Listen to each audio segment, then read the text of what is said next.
Hola, buenas noches. Hola, Carolina. Hola, Marco. ¿Cómo les va? Profe, buenas Buenas noches. noches. ¿Cómo han estado? ¿Bien? Todo Bien, bien, profe, gracias. gracias a Dios. Qué bueno, me alegra. Qué pena que me haya demorado un poquito, pero tenía problemas con el audio, pero ya creo que lo pude resolver.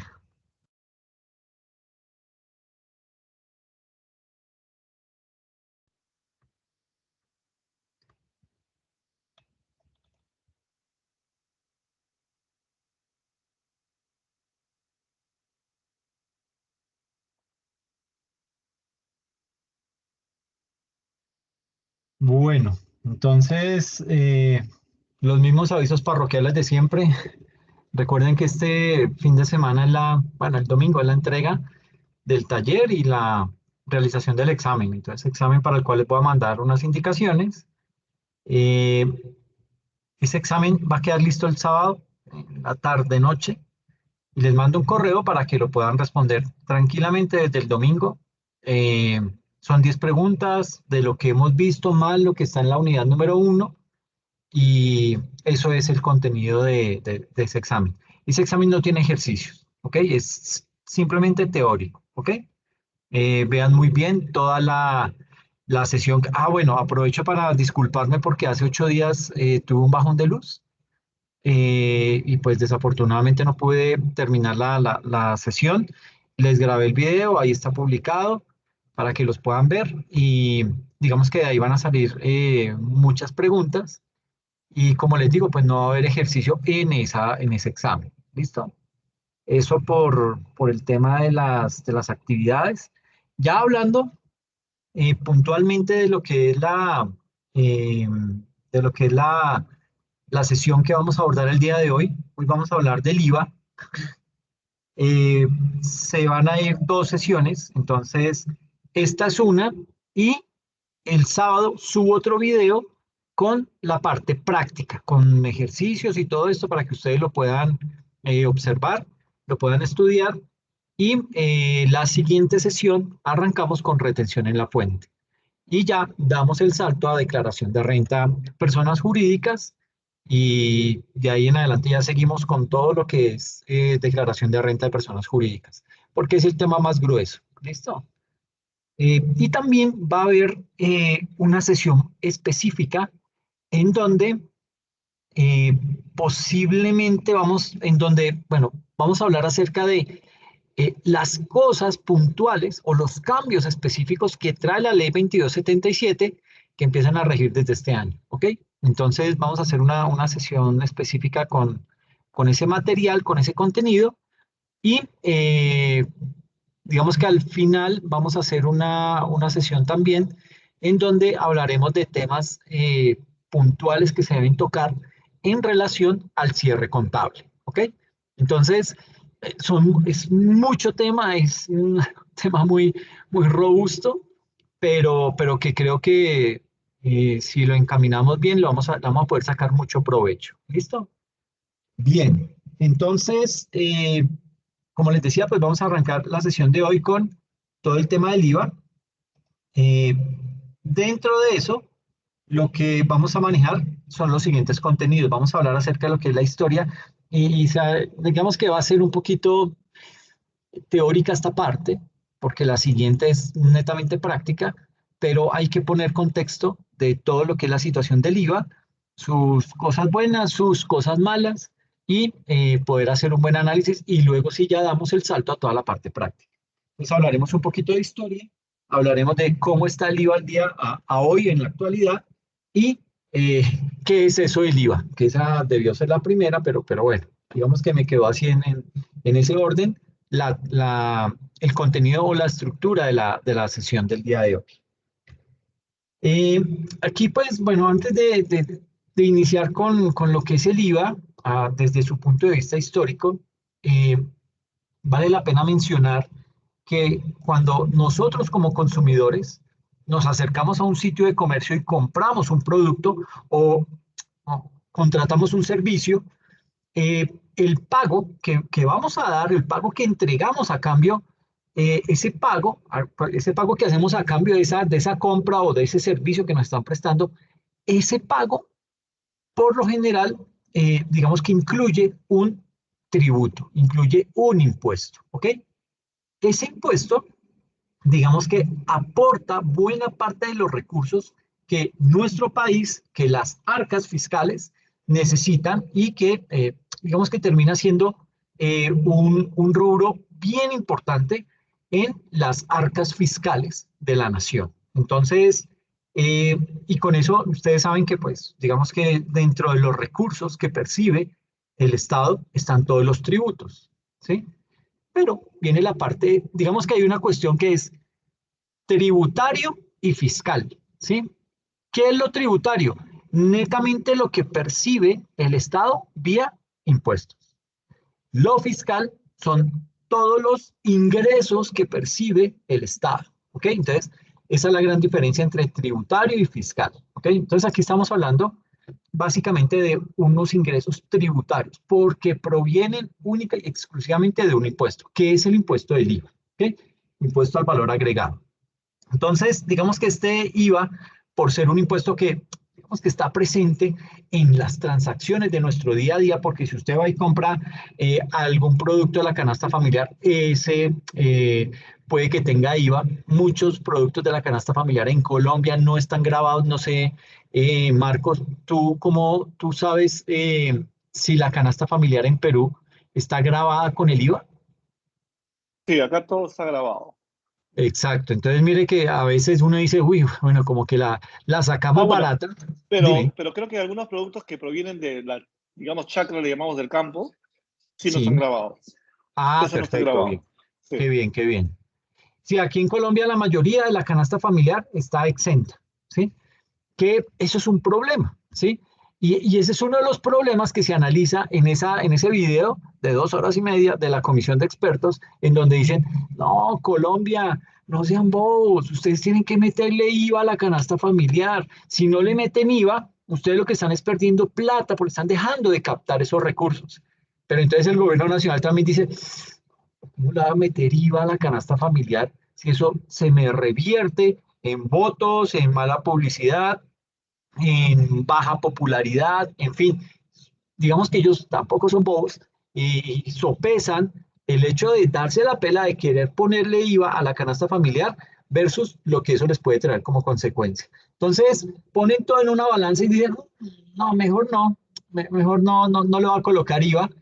Me hago el loco que el otro gobierno mire a ver él cómo se defiende y que si quiere que él le ponga IVA, pero yo no lo voy a hacer. Entonces, y es un problema. Y ustedes vieron cuando en el gobierno de Iván Duque, Carrasquilla se le ocurrió ponerle IVA a la canasta familiar y se le vino todo el mundo, aunque ahí hay que ser, sí, ahí hay que ser muy claros, los que generaron toda esa revuelta en redes sociales fueron los gremios, no fue la población, porque si usted se daba cuenta, usted veía que a alguien entrevistan y ¿por qué está peleando? No, porque van a poner IVA a la canasta familiar.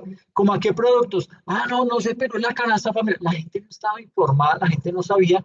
¿Por qué? Porque los gremios son astutos. ¿Qué pasó? Carrasquilla fue y les vendió primero la reforma tributaria a los gremios y les dijo, mire, ustedes hoy en día tienen muchos productos exentos, ahora van a pasar a ser no, perdón, eh, hay exentos, ahí se me olvida el otro término, exentos y se me fue la paloma con ese término. Eh, Exentos y excluidos. Entonces hay unos productos que son exentos, otros que son excluidos y otros que pues están grabados. Entonces, ¿qué pasa? Que aquellos productos que están exentos no es que no tengan IVA, sino que la tasa de tributación es de cero. Entonces, eh, básicamente la jugada estaba en que a estos productores les dijeron, señores, a ustedes les vamos a cobrar IVA. Es decir, usted lo que hacía era que los insumos que necesitaba para producir esos productos tenían IVA, pero después usted los descontaba, ¿sí?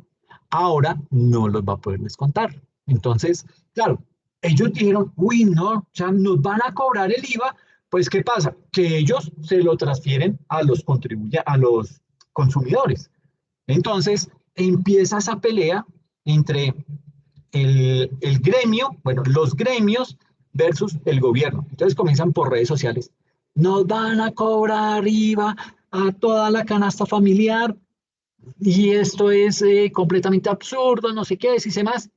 Comenzaron a calentar las redes sociales desde los gremios a hacer ese tipo de publicidad. Y claro, pues usted por redes sociales, si algo se prende como pólvora son las redes sociales. Claro, todo el mundo, ¿cómo así que nos van a cobrar el IVA? Y sale todo el mundo a la calle. Y obviamente eso fue un caldo de cultivo para desahogarse la población de todo lo que venía de la pandemia, de los problemas que hubo con el tema de la pandemia y pues obviamente el tema del paro nacional, pues eso ya agravó más las cosas, al punto en que decidieron más bien echar para atrás ese chistecito y dejar todo tal cual como estaba, únicamente pues subir la tarifa para las personas jurídicas que estaba supuestamente en el 32 y que debía haber quedado en el 30, pero que después la subieron al 35. Pero ellos mismos lo pidieron, ¿ok? Los gremios dijeron, ok, nosotros asumimos la tarifa, no nos rebajen la tarifa al 30%, sino súbala al 35%, que nos damos la pela y lo pagamos. Porque eran las grandes empresas y las grandes empresas hacen planeación tributaria y ellos su tasa de tributación efectiva casi que la bajan del 35 más o menos a un 12 a un 15%. Eso es lo que realmente terminan pagando las grandes empresas. Las MIPIMES, esas son las que están pagando el 35 y al hacer su tasa efectiva de tributación no pagan el 35 sino como el 50-55%. Entonces, mire el problema tan tremendo que hay.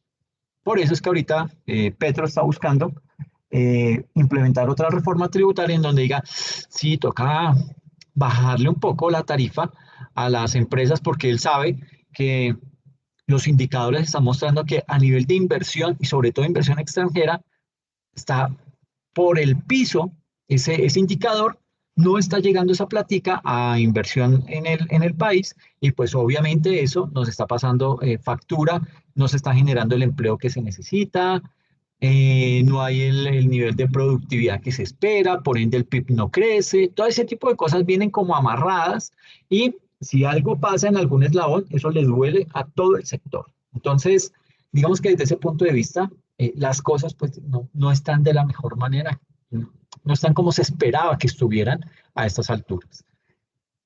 Eh, Así las cosas, entonces digamos que este IVA pues como les decía, al ser un impuesto que está presente en las transacciones del día a día, en todo lo que hacemos, pues va a ir de pronto el IVA incluido. Pues digamos que es bien importante tener en claro qué es el IVA, ¿sí? Cómo es que se calcula esa tarifa y cuáles son los bienes que están exentos de pagar, ¿ok? Así las cosas, entonces arranquemos por hablar qué es el IVA.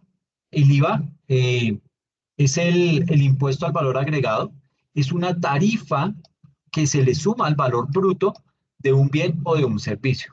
Cuando hablamos de valor bruto, nos referimos al precio que el productor le ha puesto a aquello que ofrece.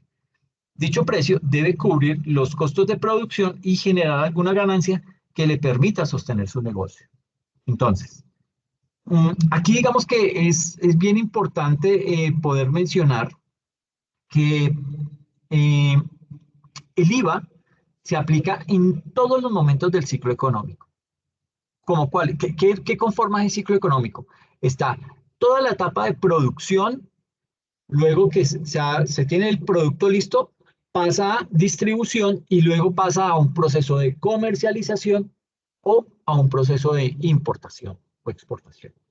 Eh, Ese IVA, ese impuesto sobre las ventas, digamos que es un impuesto indirecto, termina siendo un impuesto indirecto de orden nacional, ¿por qué es indirecto? ¿Por qué tiene esa categoría de impuesto indirecto? Porque es que yo se lo pago, digamos en este caso, a una grande superficie, por ejemplo, un Jumbo, un Carrefour, de estas tiendas grandes, un Falabella, le pago a él ese producto más el IVA. ¿Por qué? Porque el gobierno nacional dijo, no, señor Falabella, usted está autorizado para convertirse en una entidad que recauda ese impuesto, pero usted luego me lo transfiere, ¿ok? Entonces, el Estado colombiano le da esa potestad a ese tipo de empresas y esas empresas recaudan esos recursos y después se lo giran al gobierno. Entonces, no es un impuesto directo porque yo no se lo estoy pagando directamente a la administración tributaria, como si pasa de pronto con el impuesto de renta. El impuesto de renta yo directamente diligencio un formulario y se lo transfiero al Estado colombiano, es decir, a la DIAN. En este caso no, yo simplemente lo pago, más nunca tengo que hacer una declaración de IVA, no tengo que cumplir unas fechas, no me van a sancionar si no lo pago, ese tipo de cosas, pues digamos que nos la evitamos porque a quien le delegaron esa función fue a esos grandes almacenes. ¿Okay? Ellos son los que se encargan de recaudar ese IVA y luego transferírselo al Estado. Por eso esa figura de indirecto. ¿Okay? No se lo estoy pagando directamente a la nación. Entonces, digamos que en ese orden de ideas, lo que estamos haciendo en este tipo de casos es tener en cuenta que pues, ese IVA es un impuesto indirecto de orden nacional porque en todo el país se cobra ese impuesto. ¿Okay? Y ese impuesto, como les decía, grava el consumo y además grava los costos en los que se incurre en el proceso productivo de ese bien que estamos adquiriendo. ¿Ok? O de ese servicio que estamos adquiriendo. Entonces, es importante tener claro que se indica que este impuesto, que el IVA, es indirecto también porque entre el contribuyente y la nación existe un intermediario llamado responsable del IVA, que es el que lo recauda. Entonces, me lo cobra a mí, él luego se lo transfiere al Estado y el Estado lo invierte, lo gasta, en fin, él ya verá qué hace. Pero digamos que esa es la calidad de indirecto. Por eso se dice que es un impuesto indirecto. Y además tiene todos sus problemas, porque siempre les he dicho que es un impuesto que no mide la capacidad tributaria y ese es el gran problema del IVA. Entonces, digamos que desde la implementación de ese impuesto que se hizo por allá en 1963, que fue cuando se implementó el IVA acá en Colombia, ese impuesto se creó como si fuera un tributo monofásico, ¿ok? Dice, en 1963 se crea el IVA en Colombia en sus inicios como un tributo monofásico en el campo manufacturero. La tarifa general de este tributo era del 3%. Hoy está en el 19%. Pero existían otras tarifas diferenciales del 5, del 8 y del 10%. ¿Ok? Digamos que eso está bien. Eso está, digamos que entre más tarifas haya, pues va a ser mucho eh, más fácil que la gente lo acepte en el sentido de que hoy en día, si usted adquiere algo, la mayoría de los productos que están grabados están a la tarifa del 19%. Entonces, hay solo tres tarifas, 0, 5 y 19. Entonces, del 5 al 19, mire esa brecha tan grande. Ahí debería haber otras dos tarifas como mínimo que permitan poder, digamos que, meterle, ¿por qué no? Que lo van a tener que hacer en algún momento, grabar la canasta familiar, pero ojalá en unas tarifas que no sean directamente del 19, sino unas tarifas un poco más económicas que le permitan a las personas pues también irse como familiarizando con el pago de ese impuesto. ¿Ok? Entonces, como les decía, este es un impuesto monofásico. ¿Qué significa eso de monofásico? Pues básicamente monofásico hace referencia a que recae en una de las fases del proceso de producción o del proceso de distribución. ¿Ok? Entonces, desde la implementación de ese impuesto acá en Colombia, desde 1963 que se crea o se implementa ese impuesto acá en Colombia, se hace con las características de un impuesto monofásico. Es decir, y se hace o se implementa ese impuesto a las actividades de manufactura y de importación. ¿Ok? Son los únicos que estaban grabados en esa época. Entonces, en esa época, ese impuesto, ese IVA, era un impuesto indirecto que estaba vinculado al impuesto sobre el volumen de las ventas. Ahora, aquí hay que mencionar que se atribuye la creación de ese impuesto a una ley que se creó por allá en la ley, perdón, si aquí está, esta ley, la reforma tributaria 2631 de 1975, en el gobierno de Alfonso López, este señor, básicamente esa reforma tributaria lo que hizo fue mm, gravar a los productores y a los importadores con el IVA, y la tarifa que tenían era del 10%. Aquí dice, este gobierno gravó productores e importadores con una tarifa general del 10%, pero las necesidades por crisis económicas y déficit fiscal empezó a convertirlo en un impuesto plurifásico. Entonces ya salta de monofásico a plurifásico. Monofásico solo afecta una de las etapas de producción o de comercialización. Pero el plurifásico, perdón, aquí el monofásico en el campo manufacturero, ok, el, básicamente ese impuesto monofásico es que recae en una de las etapas del proceso de producción o de distribución, pero el plurifásico ya recae en todas las etapas del proceso de producción. Entonces, digamos que ya son muchas más las etapas. Al ser muchas más las etapas, es más lo que el gobierno nacional va a recaudar por ese tipo de impuestos. Entonces, esto básicamente, desde esa época, desde el 75, comienzan a generarse, digamos que se empieza a generar las famosas crisis económicas en Colombia, y esas crisis hicieron que llegara a los minoristas y al consumidor en el año de 1983, ese impuesto.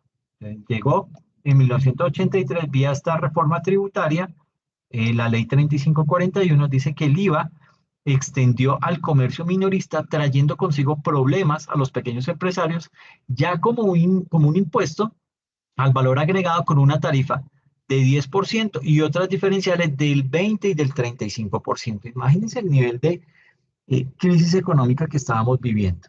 ¿Ok? Entonces, digamos que se generan esas crisis. Esto pasó en el gobierno de este señor, de Belisario Betancur, y se grabó bajo esas tarifas del 10 y otras tarifas del 20 y del 35%. Luego, por allá en 1990, con esta reforma tributaria, la ley 49 del 90, que hizo este señor César Gaviria, lo que hizo fue que ese IVA se extendiera a otros servicios como hoteles, como restaurantes, y que llegara del 10% al 12%. Entonces, básicamente aquí, como ustedes empiezan a ver, es cada quien, cada gobierno que iba llegando, llegaba con una reforma tributaria bajo el brazo, y por lo general esa reforma tributaria que incluía subir la tarifa del IVA. ¿Sí? ¿Por qué? Porque es un impuesto, es el segundo impuesto que más recauda recursos para la nación. El segundo. En algunas ocasiones ha sido el primero, pero por lo general es el segundo impuesto que más recursos le genera a los gobiernos. Entonces, este señor lo que hizo fue que subió esa tarifa del 10 al 12%, pero luego, 2 años después, a través de la ley sexta, presentó otra reforma tributaria en donde la tarifa pasó del 12 al 14% temporalmente, elevando también a 45% la tarifa de bienes de lujo y acercando el impuesto a un tipo de consumo. ¿Okay? Entonces, mire que cada vez lo que hacían era súbale y súbale y súbale y súbale y súbale la tarifa a ese tipo de impuesto. Luego llega la reforma tributaria del 95, la ley 223 de este señor Ernesto Samper, y digamos que aquí dice que bajo este gobierno es evidente la crisis de la estructura fiscal del Estado. Una de las causas fue la Constitución del 91, se crearon una serie de responsabilidades sociales sin tener en cuenta las restricciones presupuestales o las fuentes de recursos para su cumplimiento. Esto básicamente yo lo explico en el video que está publicado en la plataforma, en donde les hago ver por medio de una gráfica, les explico, mire, esta es la diferencia entre los gastos que tiene el gobierno nacional y lo que recauda vía tributos. Entonces, es una brecha que cada año se iba abriendo, ¿sí? Antes de la nueva constitución, ¿qué se hacía? El Banco de la República era un subalterno del gobierno de turno, y el gobierno de turno llegaba y le decía, señores Banco de la República, no hay plata, estoy descuadrado, más en el favor y me imprimen tantos miles de millones. Y el Banco de la República corría y se ponía a imprimir billetes. El problema de esos dineros, de crear un dinero de la nada e inyectárselo a la economía, es que eso me afecta la inflación. Y en esa gráfica les hago ver cómo la inflación llegó a topes más o menos del 33, casi 34%. Una inflación de esas bien altas, acá en Colombia usted mira, pero Argentina tiene como el 200, sí, total, lo tiene, pero no por eso pues tenemos que decir, ay, no, entonces estamos re bien con una inflación del 30 y pico. Si nada más la tenemos ahorita en el 9 y pico, y ahí las tremendas críticas, pues imagínense si la llegáramos a tener el 30 y pico. Pero era básicamente por eso, porque se imprimía mucho dinero, el gobierno no tenía conciencia de lo que eso le implicaba a largo plazo a la economía, sino él simplemente le interesaba salir del problema, inyectarle ese dinero a la economía y poner sus finanzas medio en orden para luego con un año después, 2 años después, volverse a descuadrar, volver a llamar al banco, imprima, y el banco imprima y volvía y tapaba el hueco y volvía y se descuadraba. Y así se le ha pasado siempre. Hasta que llegó la Constitución del 91 y le puso su tate quieto. Le dijo, señores presidentes, ustedes no van a tener más injerencia sobre el Banco de la República. El Banco de la República es autónomo, el Banco de la República ya no tiene por qué imprimir dinero ni nada de ese tipo de cosas. El Banco de la República se encarga de la política monetaria y la política fiscal. Es de lo que se va a encargar. Y orientado a eso, va a crear una serie de lineamientos y de políticas que van orientadas a proteger y a mantener esas dos situaciones que son política monetaria y política fiscal para que esos indicadores económicos estén a la par con la economía. Entonces, desde ese punto de vista, eh, la Constitución del 91 pues fue un gran beneficio, ¿sí? Evitó eso y en la misma gráfica que les explico en ese video, se nota como desde el 91 la inflación comienza a bajar. Llega más o menos a un mínimo de un 3%, ¿ok? Y eso se debe básicamente a que ya no había más inyección de dinero de la nada en una economía como la nuestra. Entonces, es como para que lo vean, ese tema es bien interesante. Y básicamente, pues, esto es una problemática, porque desde el año 91 se corta el chorro a esos presidentes, ya no tienen de dónde más imprimir dinero, pero aparte, la Constitución del 91, ¿qué hizo?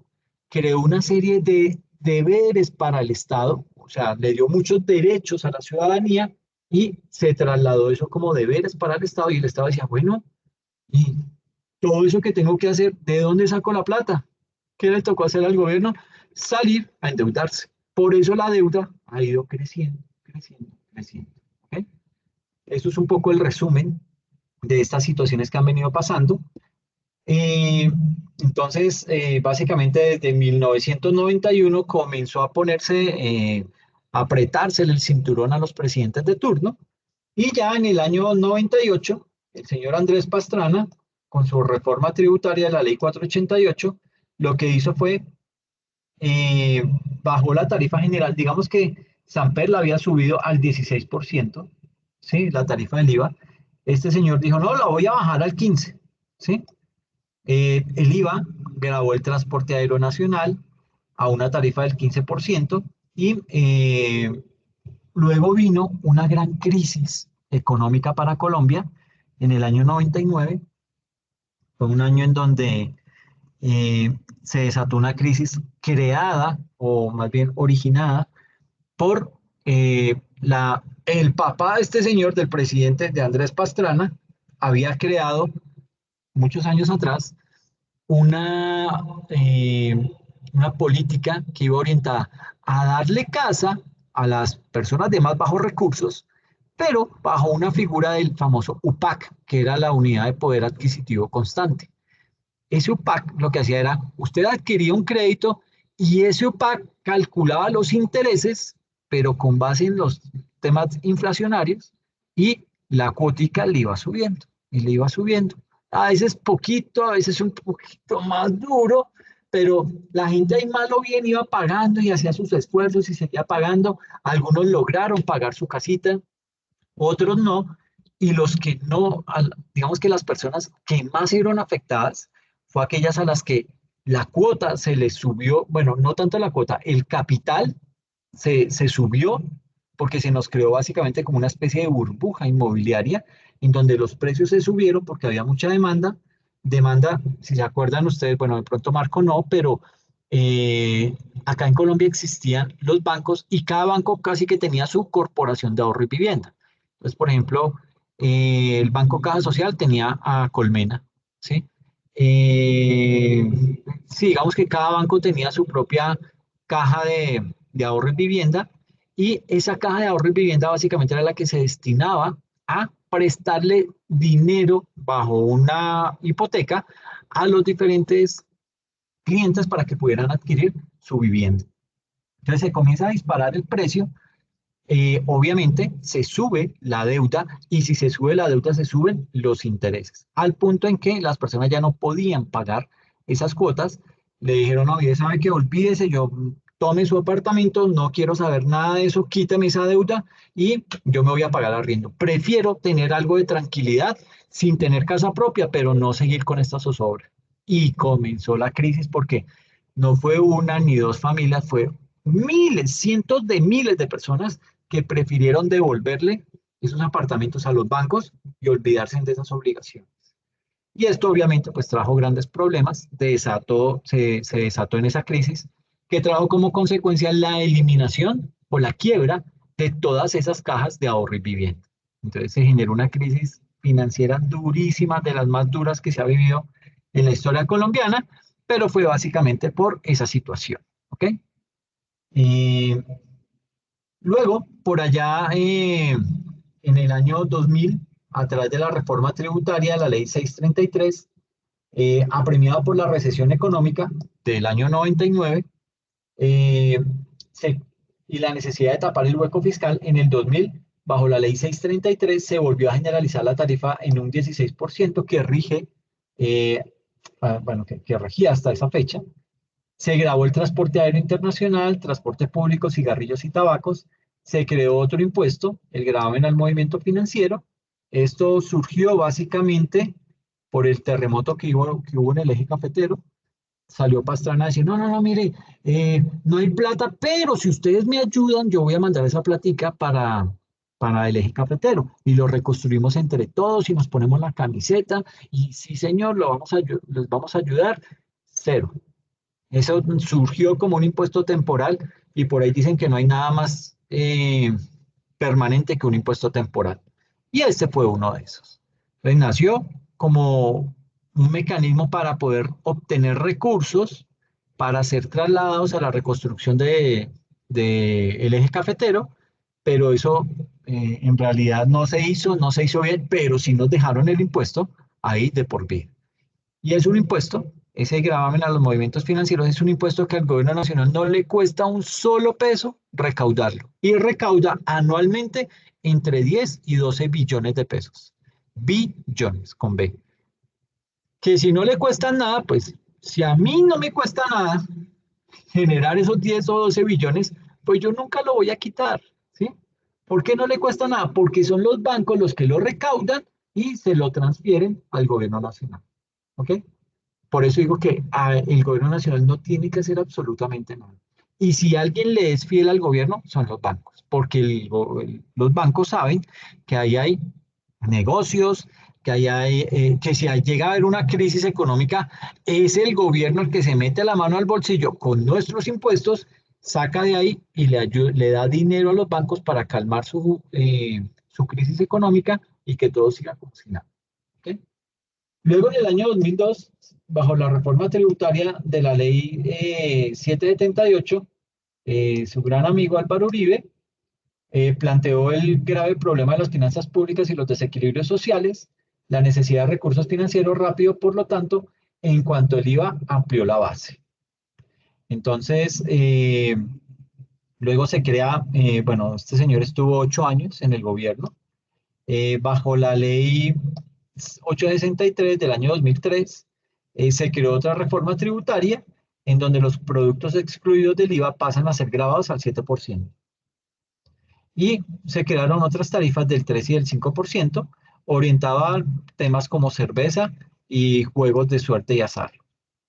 En el 2012, ya en el gobierno de este señor Juan Manuel Santos, se crea la reforma tributaria, la ley 1607, en donde básicamente aquí se crean impuestos a personas naturales, impuestos a las sociedades, reforma del IVA, impuesto al consumo, ganancias ocasionales y otras anti-evasión y anti-elusión.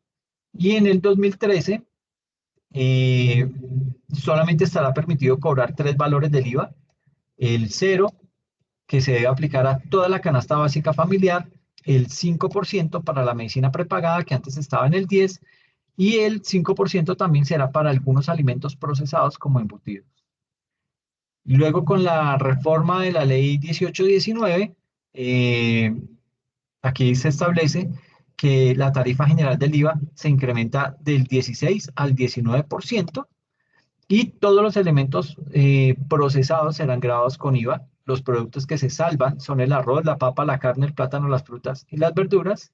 Y los servicios médicos, la educación formal y los servicios públicos como la energía, y otros que también quedan exentos del cobro de ese impuesto. Imagínense donde le pusieran IVA a la educación superior, pues ahí sí que nadie estudiaría, porque se hace mucho más difícil, empezando porque se hace muchísimo más caro, y después sí empezar a mirar pues, qué tan interesante sería seguir estudiando, que es grave, pero bueno, afortunadamente no se han metido con eso aún, ¿ok? Listo, es un poquito de historia frente al tema del IVA. La reforma tributaria fallida de Carrasquilla, esto hay que hablarlo un poco, en el sentido de tener contexto por qué se cayó esa reforma tributaria, qué era lo malo que tenía, porque tenía, y esto no se lo sostengo a nadie, pero esa reforma era buena, en el sentido en que si el presidente Duque hubiera hecho esa reforma tributaria el primer año de su gobierno, esto hubiera sido un hit. Pero como no lo hizo de esa manera, y lo hizo después de una pandemia, es que a quién se le ocurra hacer una reforma tributaria después de una pandemia, solo a ese señor. Entonces, esto fue lo que pasó con esa reforma tributaria. Imagínese que había, bueno, dice acá que hay unos bienes y servicios que pasarían a estar grabados con el IVA con esa reforma tributaria que se estaba cocinando en ese gobierno. Entonces decía que esperaba subir el recaudo en 7.3 billones de pesos. Más o menos lo que se recauda por el IVA son como 63 billones. Con estos 7.3 querían llegar a 70 billones. ¿Ok? Pero, ¿en qué consistía? Querían pasar, o sea, bienes que pasan a ser excluidos del IVA, es decir, estaban exentos, pasan de exentos a excluidos. ¿Y cuál es la diferencia entre exento y excluido? El exento no paga nada, ni le cobran, o sea, todo el IVA que él paga para, eh, digamos que, bueno, por ejemplo, un ejemplo básico. Yo soy un ganadero. Para que mi ganado crezca, para que mi ganado se ponga fuerte y yo después lo pueda vender como carne para que consuma el resto de la humanidad, que suena cruel, pero así es. Eh, para yo poder hacer que ese animal crezca bien, yo tengo que ir a comprar medicamentos, tengo que ir a comprar comida, tengo que pagarle al veterinario. Todo eso, yo como productor lo pago, pago ese IVA, pero después yo entro y lo descuento en mis declaraciones, ¿ok? Entonces, no me dolía, porque básicamente el gobierno nacional me lo devolvía después. Entonces yo quedaba listo, no había problema, pero eso cuando era exento, pero como pasaron de exentos a excluidos, aquí en excluidos la cosa cambia, porque ese descuentico del IVA que me daban a mí como productor, bajo la figura de excluido, ya no me aplica. Entonces yo ya no lo puedo descontar. Y si yo no lo puedo descontar, ¿qué hago? Pues él lo transfiero al consumidor. ¿Ok? Esa era una manera olímpica que quería el gobierno llegar y decir, ah, ok, no le voy a subir, no le voy a poner IVA a la canasta familiar, pero a ustedes les quito ese beneficio tributario de quedar de exentos, los paso a excluidos. Esa fue la diferencia. Y así estaba la carne de res, la carne de cerdo, el pescado, la leche, el queso, los huevos, todo lo que es el biodiesel, las vitaminas, antibióticos, libros, cuadernos y el arroz. Todo esto pasaba de exento a excluido. Entonces, se nos subía de inmediato el IVA. Y obviamente, pues como les digo, esto se encargó de enaltecer, de exacerbar al pueblo, fueron los mismos gremios. El gremio de Fedegan, de los ganaderos, el de la leche, el de las farmacias, etcétera, etcétera. Todos se pusieron de acuerdo y comenzaron a encender por redes sociales a la población para que saliéramos a protestar. Y a otros productos que tenían una tarifa del 5% se la pasaron al 19%, como la gasolina y la CPM. Bueno, eso es lo que quería Carrasquilla. Todo lo que son los bienes de capital, todo lo que eran temas de troncos de madera, algodón y otros derivados del algodón, pasaban del 5 al 19, y el almacenamiento de productos agrícolas. Y aquí venía otra etapa, otra bestialidad en esa reforma tributaria. Vuelvo y digo, bestialidad porque la implementaron después de una pandemia. Lo hubieran hecho al comienzo, esa reforma tributaria pasa sin ningún problema y Duque hubiera tenido buenos recursos. Entonces, ¿qué pasó acá? Dice, los bienes, como los servicios públicos, pasan de ser excluidos a gravados, ¿ok? Con una tarifa del 19%. Entonces, hoy en día, a usted le llega el recibo del servicio de la luz y usted no paga IVA, usted paga solo el servicio que le están cobrando. ¿Con esto qué decía? Dijo, mire, yo este impuesto se lo voy a cobrar solo a los estratos 4, 5 y 6. Marco, para ponerte en contexto, los estratos acá en Colombia lo que hacen es determinar o medir la capacidad de pago de las personas. Entonces, existe el estrato 0, el 1, el 2, el 3, son como los más bajos de la escala. Luego viene el 4, 5 y 6. En el 4, se supone que estos estratos 4, 5 y 6 pagan un servicio mucho más caro porque subsidian una parte de los servicios de los estratos más bajos, del 0, 1, 2 y 3. ¿Ok? Entonces, en ese orden de ideas, ¿cómo les vendió eso Carrasquilla a la sociedad? Le decía, no, mire, a ustedes los más ricos, estratos 4, 5 y 6, a ustedes les voy a cobrar IVA en los servicios públicos, pero tranquilo, no se afane, lo que vamos a hacer es, usted no va a seguir pagando ese subsidio que está pagando hoy, con el cual los más pobres hoy se están beneficiando, sino que yo le quito ese subsidio y usted ese subsidio me lo paga en forma de IVA, y es decir, usted sigue pagando todo tal cual, pero yo me beneficio, yo, gobierno nacional, me beneficio. Y perjudicamos a los más pobres porque a ellos les quitamos ese subsidio. ¿Ok? Paréntesis. Soy partidario que los subsidios sean temporales. No deberían haber subsidios perpetuos, a menos que sean adultos mayores que no tienen forma de trabajar, que no tienen ingreso alguno, que están en la indigencia o en pobreza extrema. A esas personas hay que ayudarlos y esa ayuda debe ir canalizada a través de subsidios, ¿ok? Lo que pasa es que en Colombia los subsidios están mal enfocados y están orientados a esta figura, estrato, y el estrato está mal. ¿Por qué digo que está mal? Porque el estrato por lo general se utiliza por zonas geográficas. Entonces, dicen, el sur de Bogotá es el sector más pobre, entonces allá están los estratos 0, 1, 2 y algunos del 3, ¿sí? Entonces, a esos sectores ya se les metió dentro de esa gran bolsa del estrato 0, 1, 2 y 3. Entonces, bajo esa figura, ¿qué ocurre? Que le empiezan a dar subsidios a ellos a nivel de servicios públicos.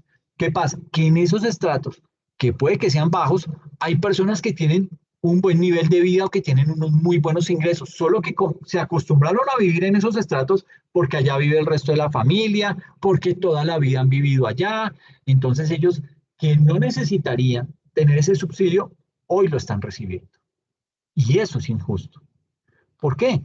Porque esas personas no deberían tener subsidio. Era como cuando existía el subsidio a la gasolina.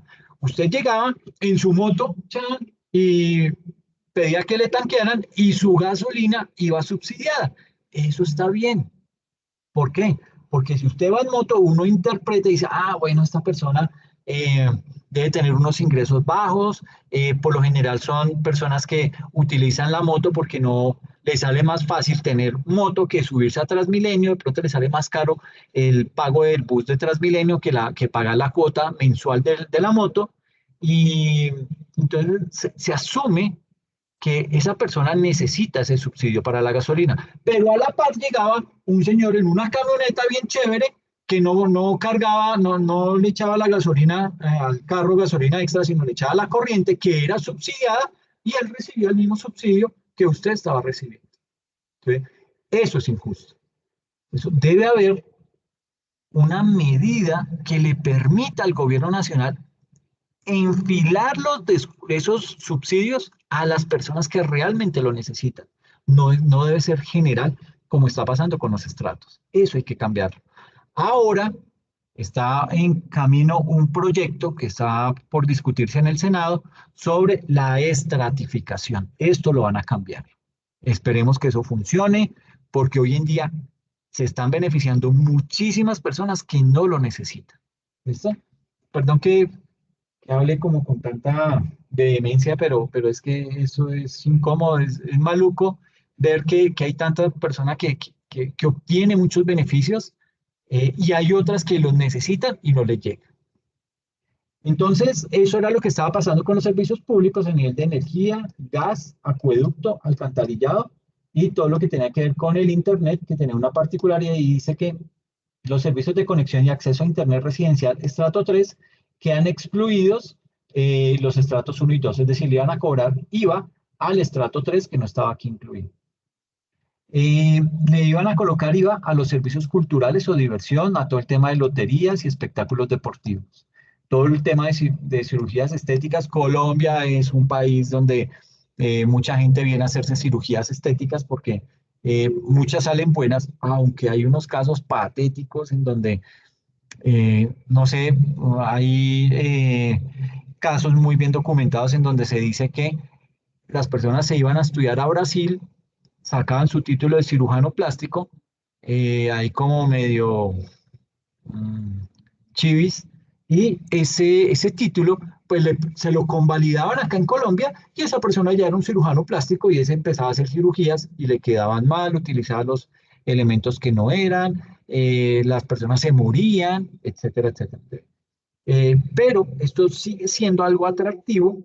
Yo no sé cómo le llaman a eso, un paraíso estético, una cosa, tiene un nombre particular, que hace que las personas vengan solamente a hacerse ese tipo de tratamientos. Estéticos y también de belleza. ¿Ok? Entonces a eso le van a colocar el IVA. Los computadores y celulares de hasta 50 VTs también les iban a poner, se supone que no tenían, ¿sí? Y digamos que aquí empiezan los verdaderos problemas. ¿Por qué? Porque imagínese que usted es una empresa y usted como empresa compra muchos equipos de cómputo porque pues la organización está sistematizada, todo el mundo necesita tener acceso al sistema de información, etcétera, etcétera. Entonces usted comienza a comprar equipos y eran exentos de IVA, ¿sí? Con esta reforma dijeron, no señor, se acabó esa recocha, usted me va a pagar IVA. Entonces claro, ya las empresas comienzan a sentir eso, dicen, uy no, ya no hago más compra de equipos ni nada de eso, me quedo quieto porque se me sube un 19%. Pero, aparte de eso, dijeron, listo, le vamos a subir el 19% a esos equipos de cómputo. Y aparte, si usted como organización tenía su servicio en la nube, que es lo que muchas empresas hacen, ¿por qué se van para la nube? Porque básicamente es más barato en el sentido en que usted no tiene que crear su propio data center. Usted no tiene que tener un sitio, un espacio físico adecuado, con piso falso, con aire acondicionado, con planta eléctrica, con una serie de estándares que hay que cumplir. Entonces usted se quita ese chicharrón y dice, no, yo me voy para la nube y allá ellos verán qué hacen, ¿sí? Y se evita también la mano de obra de tener unos ingenieros que tengan ese centro de datos actualizado, protegido, con todos los juguetes al día, todo ese tipo de cosas. Entonces muchas empresas decidieron, no, yo no me voy a meter con centro de datos aquí en mi empresa, yo pago a Amazon, le pago a Microsoft, al mismo Google, que se me lleven esos servicios y ellos se encarguen de todo allá. Entonces, claro, estas empresas dijeron, ay, Colombia es el sitio, y comienzan a sacar paquetes y promociones y a vender eso como si no hubiera mañana. Y entonces, dentro de eso, pues obviamente ellos quisieron, sacaron ese tipo de servicio, que es muy bueno. ¿Por qué es muy bueno? Porque es que yo como empresario me olvido de todo. O sea, en el sentido en que, por ejemplo, hay un pico de ventas. Esta es la temporada alta. Yo simplemente le mando un correito a los del servicio de Amazon.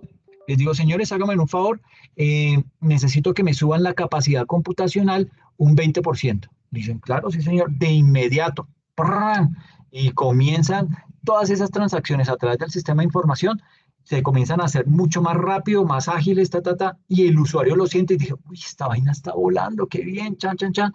Eh, pero ¿qué pasa? Pues eso le cuesta, porque nada es gratis en la vida. Le dicen, ok, yo le subo ese 20%, pero le subo también la tarifa un poquito, con la ventaja de que cuando se acaba ese pico, usted vuelve a su estado normal y sigue pagando lo mismo. Entonces usted dice, claro, qué chévere. Eso no lo hago teniendo un centro de datos propio. Pues claro, esta gente la tiene clara, tiene toda la infraestructura. Le dicen además, ¿y usted qué licenciamiento de software necesita? Ah, no, yo necesito tal motor de base de datos, un Oracle, necesito un sistema operativo Linux, que tienen algún tipo de licenciamiento, etcétera. Yo le pongo todo eso y usted me paga únicamente mensual tanto de tarifa. Y listo. Y usted se quita ese dolor de cabeza. Y aparte, le sacan backup. Usted no tiene que pensar en que lo van a atacar los hackers. Aunque los máximos ataques que han habido últimamente en temas de ciberseguridad ha sido a la nube. ¿Ok? ¿Por qué? Porque los hackers se dieron cuenta que ahí hay vulnerabilidades y que aparte, donde logren hackear un sistema de información que esté en la nube, primero lo desprestigian a esa empresa. Lo que le pasó al gobierno nacional el año antepasado, creo, cuando le hackearon a IFX, que era un proveedor de este tipo de servicios en la nube, entraron los hackers, se apropiaron de toda la información del Estado, ¿m? Y lo tuvieron al gobierno maniatado varios tiempos, una buena parte de tiempo. Eh, y básicamente pues los hackers ya se dieron cuenta que a través de eso, que era mucho más negocio atacar la nube. ¿Por qué? Porque desprestigian la nube y aparte obtienen lo que necesitan de las empresas que lograron hackear. Entonces es un doble beneficio. Un beneficio, digamos que un buen nombre, porque hackeé a la nube de Amazon, hackeé la nube de Azure de Microsoft, hackeé a Google, ¿sí? Pero por el otro me robé la información de tales y tales empresas. Entonces, si usted, señor empresa, usted me quiere que yo le devuelva la información, págueme tantos millones de dólares o tantos millones de pesos y yo le devuelvo la información, quién sabe cómo, ¿sí? Porque esa información puede venir corrupta, puede venir alterada, pero pues mucha gente que hace, paga. Entonces, digamos que esos son los grandes problemas. Entonces, ¿por qué me metí con los centros de datos? Porque yo como empresario me voy para la nube y digo, no, me van a subir el IVA, porque realmente se lo subieron a la venta de los equipos. Entonces, ahora voy a tener que pagar IVA, se me sube todo un 20%, bueno, un 19%. Y aparte, tengo todos los buenos servicios que me presta la nube. Entonces me voy para allá, me quito de chicharrón, dejo de pagar IVA y todo lo tengo en la nube. Cuando el gobierno se dio cuenta de esa jugadita, dijo, ah, qué bien. Entonces, se me fueron para la nube, le voy a cobrar IVA a los servicios de la nube. ¿Sí? Y entonces, usted ya dice, me subieron el 19% a los equipos de cómputo y ya dejé de comprar equipos de cómputo. Ahora que estoy en la nube, me van a cobrar IVA por tener los servicios en la nube. Entonces, graves. ¿Esto cómo lo quito? O vuelvo y armo mi centro de datos, contrato ingenieros, me expongo a riesgos y vulnerabilidades, o sigo pagando eso allá en la nube, asumiendo un 19% de más. Y de remate, sube el dólar, más o menos el dólar tuvo una depreciación, una revalorización del 30%, entonces era el 30% además del cambio de pesos a dólares, más el IVA del 19%, se me estaban subiendo un 50% los costos de operación de las empresas. 50%. ¿Quién se aguanta eso? Nadie. Entonces las empresas que empezaron a hacer, a devolverse, a devolver todos sus servicios, decirle, no, no, no, señor Google, me da pena con usted, pero yo no puedo seguir pagando eso, yo más bien me traigo esa plata, me traigo esa información, lo tengo acá, me doy la pela de contratar ingenieros, de tener mis equipos y se devolvió todo eso debido a ese sobrecosto del IVA más la devaluación del peso colombiano. Entonces, crítico ese tema, este tema fue mortal para el empresariado colombiano y también, pues obviamente a los ladrillos de construcción le pusieron IVA y eso subió el precio de la vivienda. Pasaron a ser grabados con la tarifa del 5%, todo el tema de paneles solares, controladores de carga, bicicletas, motos eléctricas, patines, monopatines, hasta de 50 VTs. Y básicamente esa eh, reforma esperaba recaudar 7.3 billones de más por solo concepto de IVA. ¿Ok? Eso era lo que buscaba esa reforma tributaria. Esa reforma se cayó. El gobierno Duque por ahí medio armó otra reforma tributaria pegada, y me perdonan el término, pero fue otra reforma tributaria y pegada con babas, que medio hizo ahí algo como por no dejar, como por no sentirse vencido.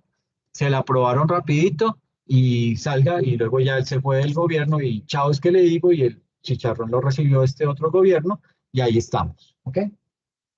Eh, bueno. Eh, Preguntas hasta ahí, ¿cómo vamos? ¿Tienen alguna inquietud? ¿Algo no ha sido claro? ¿Mucha carreta? Por mi parte, todo conforme. Profe, Perfecto, vamos Marco. bien. Ok, ok, muchas gracias. Luego sale una reforma tributaria, la de la ley 2155. Aquí digamos que algunos puntos esenciales es, bueno, esa reforma, toda reforma le ponen el supernombre, ¿sí? Para hacerla atractiva, para que llame la atención. Y estas reformas tienen el supernombre. Esta se llamó Reforma Tributaria Ley 2155 de 2021 y la llamaron Ley de Inversión Social. Entonces usted dice, uy, pucha, social, esos que van a sacar de la pobreza a todas las personas que están hoy en pobreza extrema o vulnerables a caer en pobreza, etcétera, etcétera. Entonces, dentro de esa reforma tenía algunos aspectos. Esta reforma sí pasó.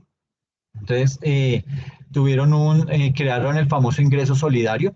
Claro, pues que era lo más obvio. Si salíamos de una pandemia, imagínense, el 55% de la población en Colombia que está en capacidad de trabajar lo hace en la informalidad. Y van y lo encierran a usted mínimo 3 meses, que fueron casi como mínimo como 4 meses, pero después el tema no se reactivó de la noche a la mañana, sino que siguió así casi que por un año. Entonces, unas personas que están acostumbradas a vivir del día a día, que lo manden a encerrarse, no le ayudan, no le llegan, o si le llega algo es muy básico, pues esa persona, ¿qué hace? No tiene ningún otro camino más. Entonces, estas personas, obviamente, no tenían fuentes de ingreso, pues se ponen a delinquir y se dispara la delincuencia en el país debido a eso. Entonces, para tratar de calmar ese descache, lo que dije, no, no, no, entonces vamos a crear un ingreso solidario a las personas de CISBEN no sé qué, de tal categoría, les vamos a dar unos recursos, si usted pagó el IVA se lo vamos a devolver, etcétera, etcétera. Tratan de generar una serie de incentivos para que la ciudadanía como que diga, ay, bueno, como que sale uno cuando está sumergido bajo el agua y sale y toma una bocanada de ahí y vuelve y se hunde, así les pasó a ellos. Entonces, ese ingreso solidario cumplió esa función.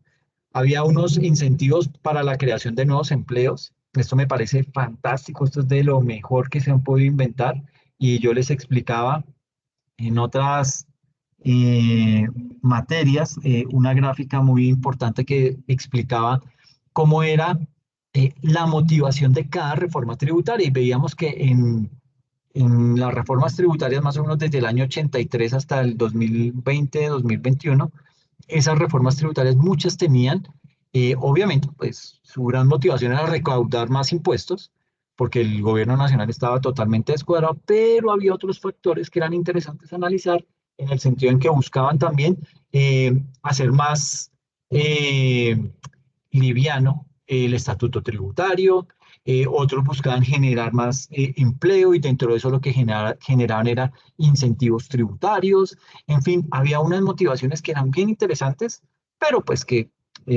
desafortunadamente no se han vuelto a materializar, aunque esta de la generación de nuevos empleos sí, y ha funcionado perfectamente y digamos que le permite a muchos jóvenes que se gradúan de su educación superior salir de una vez a buscar empleo y los contratan más rápido que lo que estaba pasando anteriormente. Ampliación del PAEF, que era un subsidio que se le daba a las empresas por el tema de la pandemia. Entonces se amplió ese subsidio, creo que fue por un año más. Se crearon unas medidas de apoyo para las empresas afectadas por el paro, que esto también fue terrible. O sea, salimos de la pandemia. A Duque se le ocurre poner una reforma tributaria que castigaba obligatoriamente el bolsillo de la clase media. Y obviamente, pues como población nos embarracamos y quisimos salir a la calle, destruir, quemar, no sé qué, y bloquear. Y eso pasó mucho en el Valle.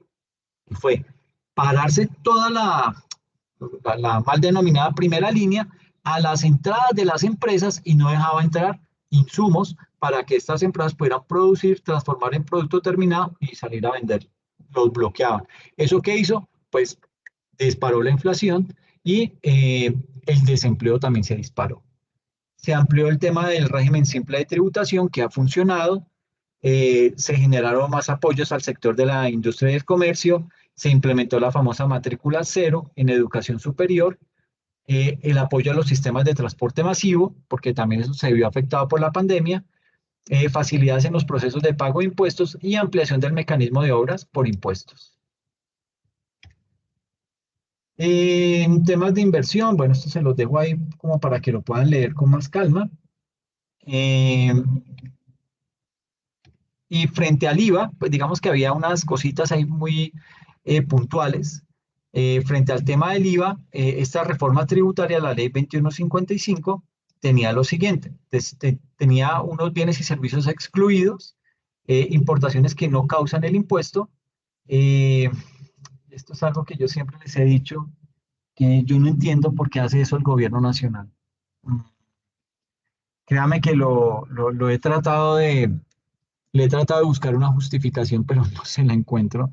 Y es, ¿por qué diablos le cobra IVA a las empresas en Colombia y después le dice a la gente que usted puede comprar o traer importado del exterior mercancía hasta por $200 sin IVA? Usted va a decir, pero $200. Sí, pero es que yo, ¿qué hago? Yo cojo y voy a la tienda de Nike y digo, ¿tiene tales zapatillas? Ah, sí, valen tanto, valen 520.000. Ah, ok. Me voy para mi casa, entro a Amazon, las veo las zapatillas, $80, 8 por 4, 32, me vale 320.000. No pago IVA, por lo general muchos productos de Amazon me los traen gratis, entonces me evito todo eso. Estoy comprando unos tenis acá en Amazon a 320.000 sin IVA y aquí el que se dio la pela de crear empresa, de contratar formalmente personas, que está pagando arriendo, que está pagando esa importación de esos productos, a él le cobro el IVA. ¿Ah?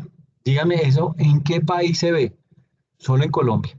Bueno, no sé si en Perú, pero Colombia es terriblemente malo. O sea, eso es pegarse un tiro en el pie, ¿sí? Hacer ese tipo de cosas. Y eso pasa, pues, en muchos aspectos. A usted le permiten traer hasta $200 en mercancía, pero usted hace una compra aquí de 200, luego hace otra aquí en otra tienda de 200, luego otra de 200, y así va haciendo. ¿Y qué hace? Perjudica al mercado nacional. Ese es nuestro gobierno. Bien, como que me canso de tanto hablar. Aquí hay otra cosita. Esto, no sé ustedes qué opinen, pero para mí esto es perverso. Los días sin IVA. Mm, ¿Ustedes han escuchado hablar del término entrenamiento de máquinas? Machine Learning, No. ¿no? Ok. Digamos que en temas informáticos y específicamente en temas de ciencia de datos, eh, ¿uno qué hace? Uno coge y crea un algoritmo, Chan, se lo implementa a la máquina, al computador, y a ese algoritmo usted le dice, mire, toda esta cantidad de información usted va a procesarla y sobre eso usted me va a decir cuáles son las combinaciones más adecuadas que llegan a un 80% de confiabilidad y sobre eso usted va a aprender y todo lo que yo de aquí en adelante le mande va a tratar de buscarme todo lo que cumpla el 80 o más por ciento de confiabilidad y eso es lo que me va a decir, eso es lo que usted me va a indicar que es un buen negocio o que es la forma en que yo debo hacer las cosas en la empresa, etcétera, etcétera. Entonces yo estoy entrenando una máquina para que por medio de un algoritmo me empiece a decir ese computador empiece a aprender cuáles son los mejores datos que se debe tener en la empresa para tener las mejores rentabilidades. Entonces yo empiezo a entrenar el computador, le mando cualquier cantidad de información. Póngale cuidado, por ejemplo, esto. Somos la universidad. ¿Ves? Yo tengo toda la información de los graduados de la universidad desde el año 2000 hasta hoy, 23 años. Si lo hacemos semestralmente, estamos hablando de 46 periodos. Y por cada periodo se gradúan más o menos 1.000 estudiantes. Entonces, estamos hablando de 46.000 datos que tengo en ese archivo. Entonces, yo se los cargo al sistema y creo un algoritmo que le diga, indíqueme cuáles son las personas que tienen las personas que ya culminaron sus estudios, que están graduados y que tienen un promedio mayor o igual a 4.2. Y comienza a buscar entre todos, ¡pum! Me dice, claro, dice, las personas que estudiaron contaduría pública, que estuvieron entre tal periodo y tal periodo, esas personas que tienen 4.2 fueron el 25%, ¿sí? Y las otras, y comienza a jugar con toda esa cantidad de datos, arma una serie de informes y me dice, las personas que cumplen con ese 80%, que cumplen con el promedio de 4.2 de haberse graduado, con un promedio de 4.2, son estas. Entonces yo le digo, indíqueme de todos los que están estudiando, no los que se han graduado, todos los que están estudiando, quienes posiblemente cumplan ese indicador de un promedio, que se gradúen y que terminen con un promedio de 4.2. Entonces la máquina comienza a desarrollarme ese algoritmo. Bueno, ya tiene el algoritmo, él comienza a procesar todos esos datos y me dice, uy, los que cumplen con esa condición son Marco Antonio y Carolina. Nadie más va a cumplir ese promedio. Pucha, entonces, ¿qué debo hacer? Entonces, yo ya tengo información y digo, miércoles, tengo que crear alguna estrategia para hacer que más personas se gradúen y tengan un promedio mayor o igual a 4.2. Entonces, vea que le enseñé a la máquina y la máquina después me empieza a decir a mí, mire, esto es lo que usted debe hacer. Estas personas son las que van a cumplir esto, pero los que no la cumplen y están próximos a poder llegar a esa meta son tales. Dice, estos otros 50 pueden cumplir. Yo me centro en esos 50 y desarrollo actividades para que lleguen a ese promedio de mayor o igual a 4.2. Entonces, entrené una máquina para que por medio de un algoritmo me genere una cantidad de información y con la cual yo voy a poder tomar decisiones. ¿A dónde quiero llegar con entrenar la máquina? Perdón que me haya... ese era un paréntesis ahí. Yo, gobierno nacional, me invento 3 días sin IVA. O sea, 3 días en los que abro todas las tiendas y todo lo que usted compre no va a tener que pagar IVA. Compre lo que quiera. Así lo vendió la primera vez Duque. Después dijo, bueno, yo me acuerdo tanto que él decía, y las personas van a poder ir a comprar el carrito que siempre han querido sin IVA. Yo dije, pucha, este se volvió loco. ¿Sí? O sea, ¿qué pasa? Que usted deja de comprar muchas cosas y guarda esa platica para que el día para que el día sin IVA se vuelva usted loco, salga corriendo, estilo Black Friday en Estados Unidos, a comprar el carro que quería, la moto que quería, la nevera que esperaba, ese tipo de cosas. ¿Qué pasa? Que esos bienes lo compran las personas que tienen poder adquisitivo. Una persona que está en situación de pobreza, ¿qué va a hacer? Pagar el día sin IVA o el día con IVA, es la misma vaina. Él no se va a endeudar, él no tiene, bueno, no se va a endeudar, es falso, porque muchos que hicieron, sacaron tarjeta de crédito, fueron y compraron televisores LED y no sé qué, se pegaron la superendeudada y ahí están engrampados en esa deuda. Otros sí dijeron, no, pues a mí eso no me da, yo que voy a ponerme a gastarme lo que no tengo, ¿sí? Yo sigo igual, a mí no me duele. Entonces, ese día sin IVA, ¿qué hizo? Benefició a los que tienen más recursos, cuando debía ser un beneficio para los que menos tienen. Entonces, ¿yo por qué creo una exención? Le estoy indirectamente entrenando máquinas, o sea, no entrenando máquinas, sino entrenando a las personas para que aprendan a no comprar en el día a día, sino que guarden esa platica para que el día sin IVA vayan y le hagan conejo al gobierno nacional y él pueda adquirir los bienes y servicios que siempre ha querido. Eso es lo que estaba haciendo. Esos 3 días sin IVA era entrenamiento de máquinas a nivel de personas para decirle, hombre, no sea bruto, no compre eso ahorita si usted va a tener cómo comprar eso después ahorrándose el 19%. Aquí, desespere. Entonces, mucha gente hizo eso. Ya entonces lo que hicieron fue afinar el criterio del día sin IVA. Entonces dijeron, uy, no, carros y motos y eso no, solamente electrodomésticos, eso tenía una lista, no, aquí no está, eso tenía una lista y lo acotaron, pero igual era la misma cosa, seguía la gente, esperaba ese día esperaba para que llegara el día sin IVA y fueran a comprar esos bienes y servicios. Entonces, de una u otra manera, yo estaba entrenando a esas personas, ¿para qué? Para que le hicieran conejo al Estado, para enseñarlos a evadir impuestos. Eso solo se ve acá en Colombia, ¿sí? Y usted me dirá, no, pero si ha habido, ok, se la compro, que en otros países haya habido este tipo de exenciones, listo, se la compro, pero sé que son unas exenciones controladas, unas exenciones que tratan de beneficiar a los productores nacionales y no lo que estaba pasando que era beneficiar a los productores internacionales, a los que nos traían, nos llenaban al país de productos extranjeros para venir acá y comprarles. Eso es lo que estaba pasando. Entonces, esto era malo por ese tema, por esa concepción de estar básicamente indicándole a la gente que, que, que se le puede hacer conejo al gobierno, ¿sí? Esa era la lectura que yo le daba. Pero bueno, cada quien pues interpreta la norma. No sé si quieren comentar algo hasta acá, como mientras tomo un poquito de agua.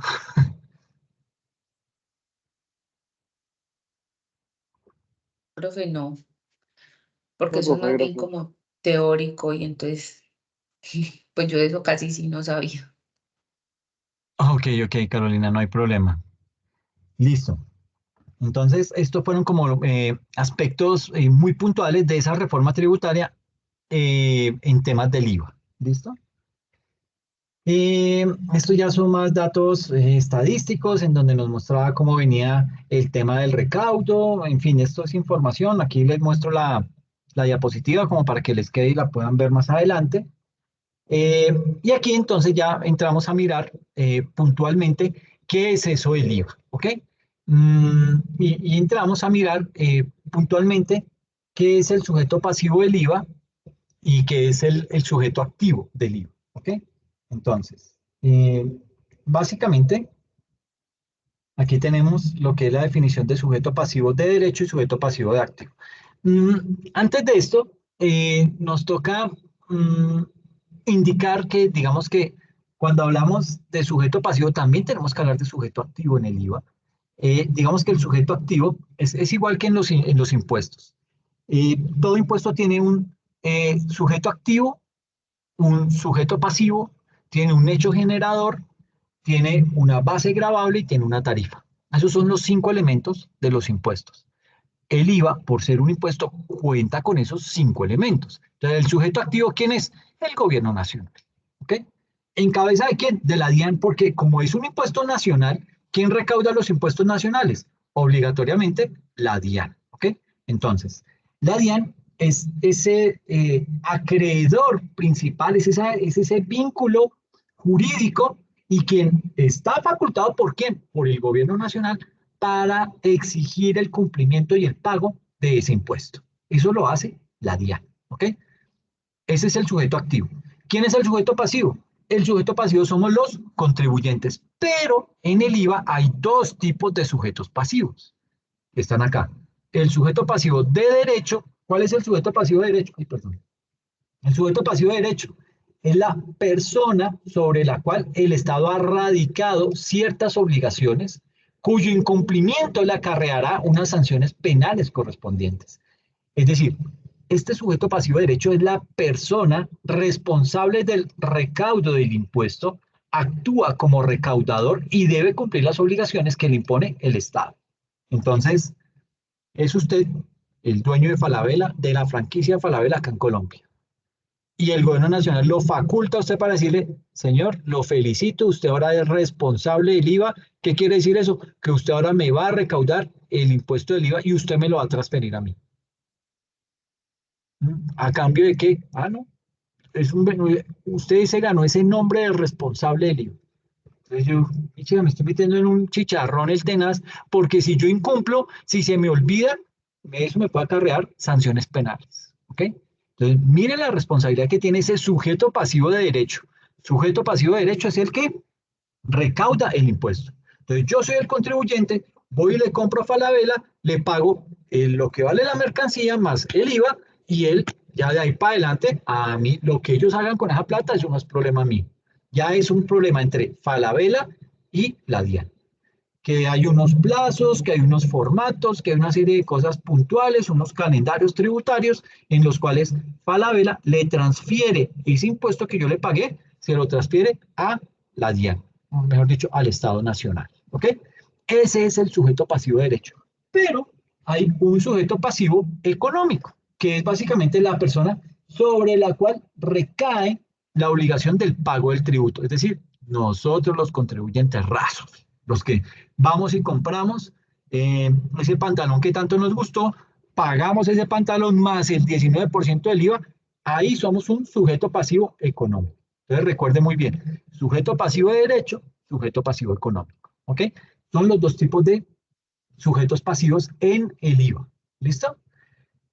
Y como les decía, entonces hay un sujeto activo, hay un sujeto pasivo que aquí se divide en dos, hay un hecho generador que en el caso del IVA, digamos que el hecho generador lo regula o lo legisla el artículo 420 del Estatuto Tributario. Allí en ese estatuto, en ese artículo 420 del Estatuto Tributario, se establecieron como hechos generadores del impuesto del IVA los siguientes. Está la venta de bienes corporales, muebles e inmuebles que no hayan sido excluidos expresamente. La venta o cesión de activos intangibles que contengan el derecho de propiedad industrial. La prestación de servicios en el territorio nacional o desde el exterior que no hayan sido excluidos expresamente. La importación de bienes corporales muebles que no hayan sido excluidos expresamente. Y por último, la circulación, venta u operación de juegos de suerte y azar, con excepción de las loterías y los juegos de suerte y azar operados solo por Internet. Esto es lo que me genera el impuesto. ¿Ok? Si yo adquiero alguno de estos bienes, ahí está el hecho generador, y como está el hecho generador, yo tengo que pagar. Ah, ¿cuánto? Entonces ahí ya viene el cuarto elemento. Ya tenemos sujeto activo, sujeto pasivo que se divide en dos, tenemos el hecho generador que son estos 5 ítems y tenemos ahora la tarifa. La tarifa está entre el 0, el 5 o el 19%. Esa es la tarifa. ¿Ok? Entonces, y también existe la base gravable, porque es que la base gravable juega un papel muy importante. Me dice si, dependiendo de tal monto, aplico o no aplico para el pago de ese IVA. ¿Ok? Digamos que en el tema del IVA, pues esa parte de la base gravable, pues no se da, básicamente se dice, de esta lista de bienes están gravados con IVA, ¿sí? Compre usted uno, compre dos, compre uno por 1.000 pesos o compre uno por 1.000.000 de pesos, tiene el IVA. ¿Ok? Entonces, digamos que desde ese punto de vista aquí es mucho más general.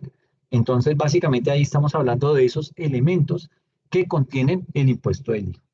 Ahora, ¿quiénes son las personas contribuyentes responsables de ese impuesto a las ventas, de ese IVA? Pues digamos que ahí en este ítem, la denominación de responsables y de no responsables, porque existen las dos categorías, un responsable del IVA y otro no responsable del IVA, reemplaza lo que anteriormente se conocía como el famoso régimen común y el régimen simplificado. El régimen común es el responsable del IVA y el régimen simplificado es el no responsable. Eso es básicamente, ¿sí? Luego de la ley 2010 del año, esa fue una reforma tributaria que se hizo en el año 2019, que estuvo regulada por la ley 2010. Digamos que ahí se hizo se listan una serie de requisitos para poder ser clasificado como responsable y por ende como no responsable del IVA. Entonces, aquí tenemos, por regla general, toda persona natural o jurídica que venda productos gravados con el IVA o preste servicios gravados con el IVA es responsable del impuesto a las ventas. Segundo, si el contribuyente, persona natural o jurídica, vende productos o presta servicios que no están gravados con IVA, pues sencillamente no es un responsable del IVA. Y tercero, ahora bien, algunas personas naturales, a pesar de vender productos o prestar servicios gravados con IVA, no son responsables de dicho impuesto, como pasa a detallarse. Digamos que aquí hay unas personas que no son responsables del impuesto a las ventas. Aquí me dice, no responsables del IVA para el 2023, para el año inmediatamente anterior. Entonces aquí me dice, bueno, estos son unos daticos que siempre se deben tener en cuenta. Por ejemplo, la VT para ese año, esto me falta actualizarlo para el 2024, para ese año estaba en 42.412, por ende la sanción mínima es 10 VTs, o sea, 424.000 pesos. La cuantía mínima para practicar retención en la fuente era de 170.000. La cuantía mínima para practicar retención en la fuente por compras, 1.145.000. El límite de costos y gastos en efectivo que son deducibles, 4.241.000. El límite de ingresos brutos en el año 2022 era de 133 millones. Y el límite de ingresos brutos del 2023 y contratos por venta de bienes o prestación de servicios era de 148.442.000. Datos que se manejan mucho en el día a día contable. Entonces, existían unos topes para ser responsable del IVA. Las personas naturales serán responsables del IVA si en el año inmediatamente anterior superan los siguientes topes establecidos por el artículo 437, que eran unos ingresos en el año 2022 de 133.014.000, para el año 2023 148.442, y esta misma tablita la tengo para el año 2024, se las voy a colocar, se las anexo con esta presentación para que la puedan estudiar. Si tuvo consignaciones bancarias en el año 2022 por valor de 133 millones y para el 2023 de 148 millones, y si celebró contratos en el año 2022 de 133 millones y del 2023 de 148 millones. ¿Cómo sé si soy el responsable del IVA? Entonces, para saber si es responsable del IVA, debe revisar sus ingresos, sus contratos y sus consignaciones, tanto los que tuvo en el año inmediatamente anterior como los que tenga para este año. Y si supera alguno de esos topes que aparecen aquí en esta tabla, entonces usted se convierte en responsable del IVA a partir del periodo gravable siguiente. ¿Ok?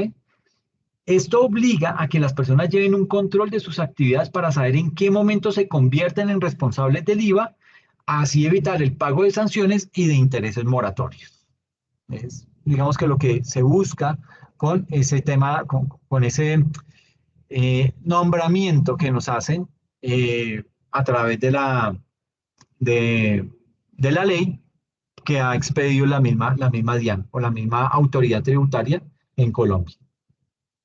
Entonces, básicamente, digamos que aquí hay que señalar dentro de estos no responsables del IVA que si una persona natural, si una persona natural o jurídica no vende productos que están gravados con el IVA ni presta servicios gravados con el IVA, pues por descarte esa persona no es un responsable del IVA. ¿Ok? Ahora, sucede que hay unos casos en donde las personas naturales, a pesar de vender productos o de prestar algún tipo de servicio que sí está grabado con el IVA, se considera como no responsable del IVA en función a qué? En función a unos topes mínimos de ingreso y de otros conceptos que aparecen señalados en este artículo 437, que es básicamente lo que tenemos en esta tablita. ¿Ok? Estos topes. Si usted vende con IVA o presta servicios grabados con IVA, pero no cumple estos topes, usted simplemente es declarado un no responsable del IVA. ¿Ok? Ahora, la norma, digamos, ese artículo 437,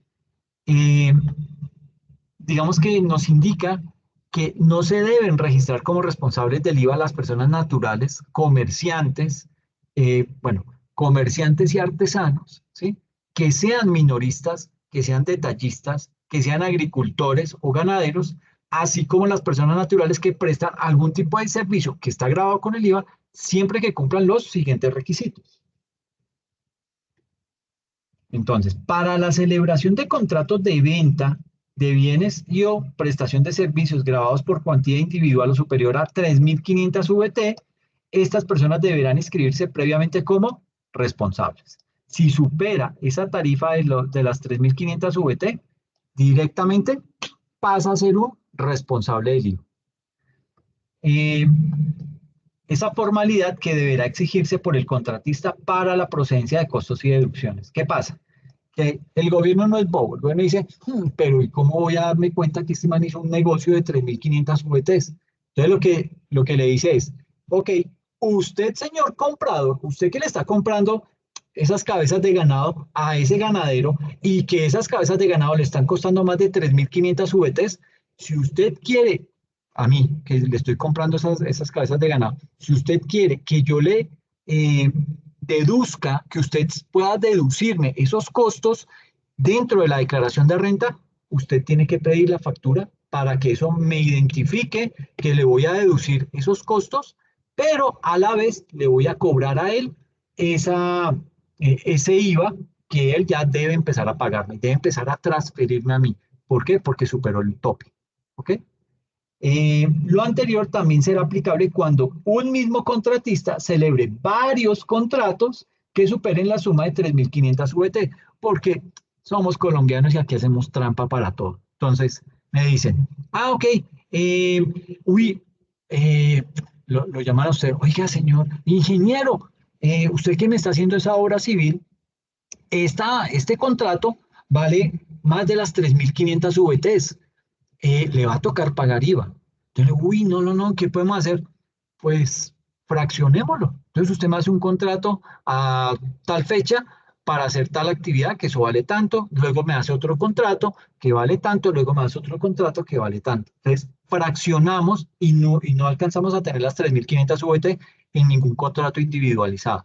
Pero el gobierno se dio cuenta y dijo, berracos estos me están haciendo conejo por ahí. Entonces, si usted me suma, si la suma de esos contratos que usted fraccionó le dan 3.500 VT o más, le cobro. Usted tiene que pagar el IVA. ¿Ok? Entonces, pues hay que tener ese tema presente. Ahora, también hay que tener claro que, digamos que si la persona natural cumple la totalidad de los requisitos de no inscribirse o de no registrarse como responsable del IVA, digamos que ahí, cuando no queda dentro de esa categoría, pasa a quedar en el grupo de los no responsables del IVA. ¿Ok? Ahora, si se deja de cumplir uno solo de los requisitos de ser un no responsable del IVA, si alguno de esos requisitos usted no lo cumple, inmediatamente salta a ser un responsable del IVA. ¿Ok? Y tiene que registrarse y tiene que empezar a recaudar ese IVA y a declararlo, y si no lo declara, entonces van a llegar sanciones, y si no paga, entonces para la cárcel, etcétera, etcétera. Eso es las implicaciones que tiene este tema del IVA. ¿Okay? Pasar de responsable del IVA a no responsable. Entonces, básicamente, digamos que puede suceder que durante el transcurso de un año, en aspectos tributarios se llama año gravable, cuando digamos que puede llegar a suceder que durante el transcurso de ese periodo o durante ese año se deje de cumplir con uno de los requisitos que le permiten a la persona estar en el grupo de los no responsables, en ese caso, esa persona tiene que registrarse como responsable del IVA a partir de cuándo? Del siguiente periodo gravable, ¿ok? Ahora, suponga que el 15 de julio de 2023, el banco le desembolsa a usted un crédito de libre inversión que es consignado ¿en dónde? En su cuenta de ahorros. Usted fue y tramitó un crédito, y el banco le dijo, sí señor, usted cumple las condiciones, tome su platica, se la consignó en la cuenta de ahorros. Le llegaron a usted ahí directamente, ese préstamo le llegó a su cuenta de ahorros. ¿Qué pasa? Que esto lo estamos diciendo que fue el 15 de julio del 2023 que el banco le desembolsó esa plata. ¿Qué pasa? Que el 15 de julio el total de consignaciones llegó a ser de 175 millones, superando el tope de las 3.500 VTs, por el hecho de haberle desembolsado ese crédito en su cuenta de ahorros. Entonces usted va a decir, pues entonces ¿en dónde me la van a desembolsar o me la van a dar en efectivo? No, el banco no le va a hacer eso jamás. Si alguien le da al gobierno, es el banco. El banco le va a consignar siempre eso en su cuenta. Entonces, en ese momento, esa persona que acabó de recibir ese desembolso del banco, ¿qué pasa? Queda en la obligación de registrarse como un responsable del IVA ante el gobierno nacional. ¿A partir de cuándo? Del siguiente periodo gravable. ¿Ok? Ahora, digamos que hay que tener presente todo lo que señala el artículo 437 del Estatuto Tributario. Ese artículo dice que los responsables del impuesto solo podrán solicitar su retiro del régimen cuando demuestren que en el año fiscal anterior se cumplieron las condiciones establecidas en la presente disposición. Es decir, que usted no le deba nada al gobierno nacional por concepto de recaudo del IVA, que todo lo que usted recaudó se lo transfirió al gobierno nacional. Básicamente, en estos casos, el contratista tiene responsabilidad.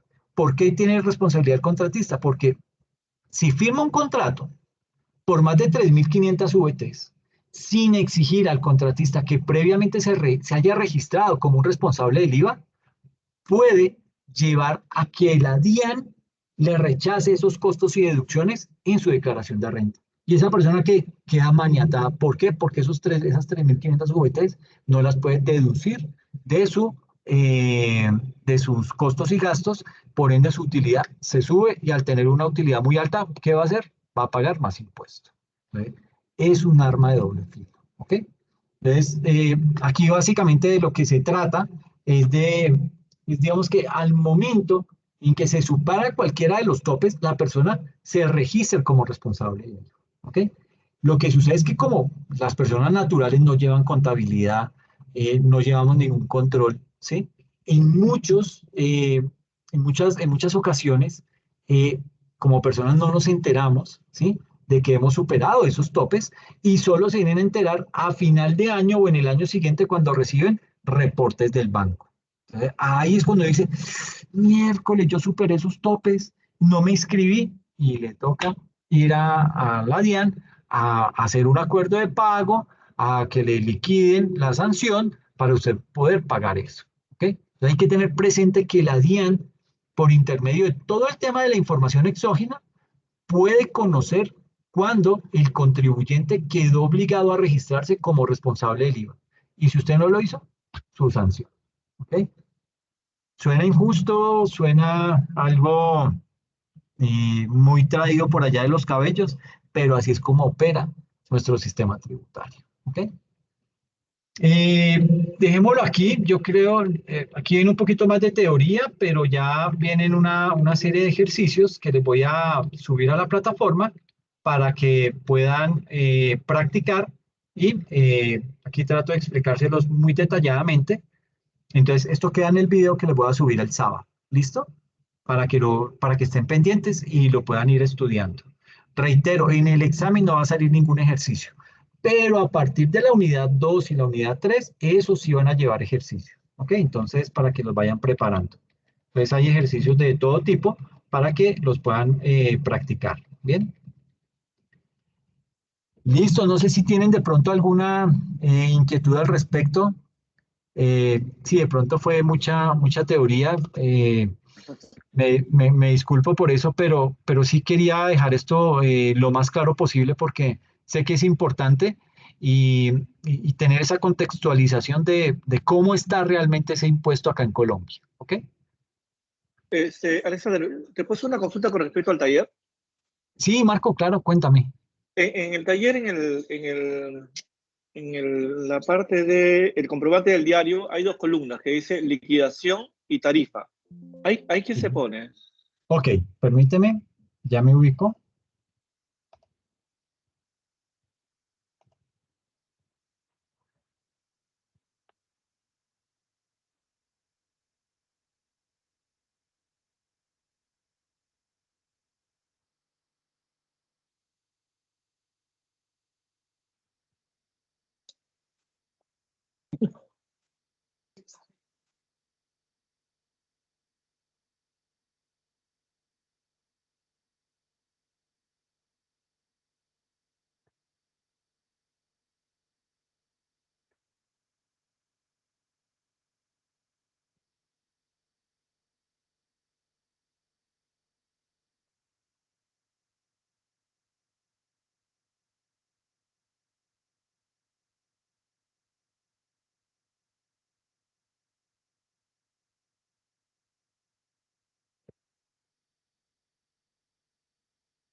Entonces, tu pregunta es en esta parte.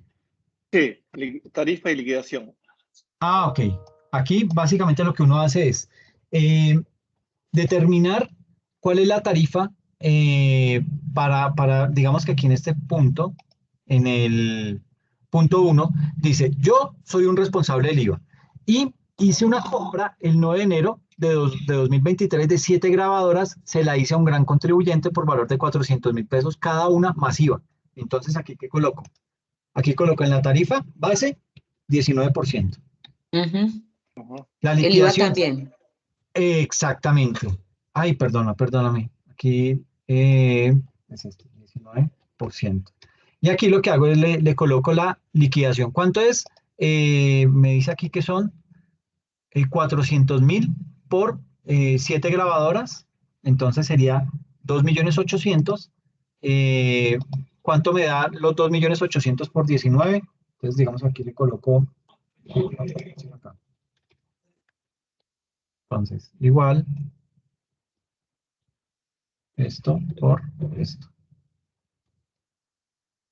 Y listo. Eso es lo que hay que colocar ahí. Profe, pero Ah, entonces ok. sería ahí lo mismo, sería poner ahí lo mismo que vamos a poner en el débito y en el crédito, ¿no? Pues cuando uno los está Sí, haciendo acá. sí, es básicamente eso lo que se estaría haciendo ahí. Se está repitiendo eso. Aquí simplemente le colocan un igual si es que va en el débito o Ajá. un igual en el crédito y dependiendo de eso lo relacionan ahí y listo. Ah, ok. Listo, profe, gracias. No, a ustedes. Profe, Eh, gracias. no, a ti, Carolina. ¿El trabajo al fin lo van a hacer en pareja? Sí, Sí, justo profe, estoy con pues ya lo Carolina hicimos. haciendo el trabajo. Ah, Sí, ok, no, Sí. listo. sino que estábamos, era pues estábamos, era como pendientes de eso, que era lo que nos faltaba. Eso Este, de esa tarifa y base y liquidación, pero pues no sé si se los tengamos que poner. Igual nosotros le pusimos a la autorretención. Usted me había dicho que el 0,55. exacto, sí, ese es. Entonces igual le ponemos ahí los porcentajes. Sí, lo pueden colocar ahí sin ningún inconveniente. Igual lo replican en las otras columnas y ahí les queda. Entonces no habría problema por eso. Bueno, listo. Sí, porque es solamente como el IVA, las autorretenciones y la retención en la Exacto. fuente. Listo. Esos son los que necesitan esa liquidación. De resto, lo otro no habría inconveniente. Ujú. Pero bueno, qué chévere que lo vayan a trabajar entre los dos. Me alegra mucho. Marco sabe escoger. Salió bien. Ay, bueno, Qué eso bueno, me alegra esperemos. mucho. Me alegra mucho eso. Ok, Bueno, Gracias, cuídense profe. mucho. Descansa, ok, Carolina. hasta Chao, luego. Marco. Igualmente, profe. Estamos ahí en Hasta luego, contacto. gracias. Hasta Gracias, que luego. estén bien.